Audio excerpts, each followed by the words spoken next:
গোটা রাজ্যে আন্দোলন চলছে। গত সেপ্টেম্বর মাস থেকে আমরা শুরু করেছি। এই পর্যায়ে ডিএম অফিস অভিযান আমাদের সংগঠিত হচ্ছে।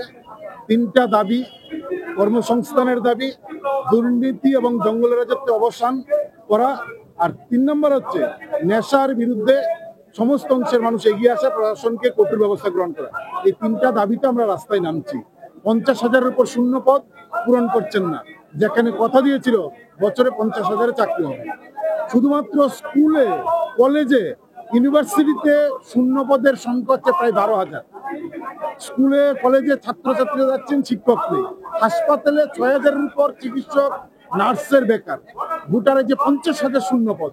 সরকারের কোনো হেলদোল নেই, বরং কি করে এই রাজ্যের নতুন প্রজন্মকে অন্ধকারের দিকে ঠেলে দেওয়া যায় সেই পরিকল্পনায় শাসক বিজেপি পরিকল্পিতভাবে গভীর ষড়যন্ত্র করে নেশায় গোটা রাজ্যটাকে ভাসিয়ে দিচ্ছেন।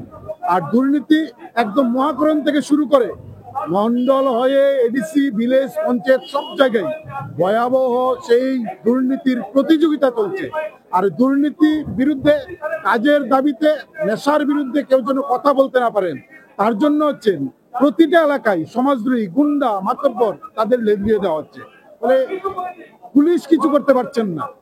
আমরা দেখছি এলাকায় এলাকায় মাতব্বররা ওই এলাকার আইন শৃঙ্খলা সমস্ত কিছু ঠিক করেন। গুন্ডারা হচ্ছেন এলাকার এখন সমাজদ্রোহী। ফলে সমাজদ্রোহীরা হচ্ছেন সমাজ কি, তারা এখন সমাজ সচেতন মানুষ। এই অবস্থায় গোটা রাজ্যটা আছে। আমরা বেকারের কাজ চাই।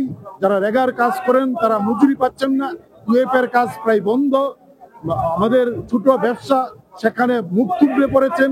বেকাররা কর্মহীন হন্য হয়ে ঘুরছেন। নেশায় ডুবিয়ে দেওয়া হচ্ছে।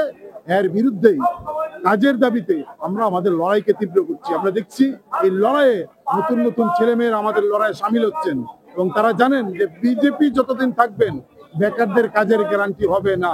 ফলে বেকারের কাজের গ্যারান্টির জন্যই এই লড়াই আমরা জারি রাখছি।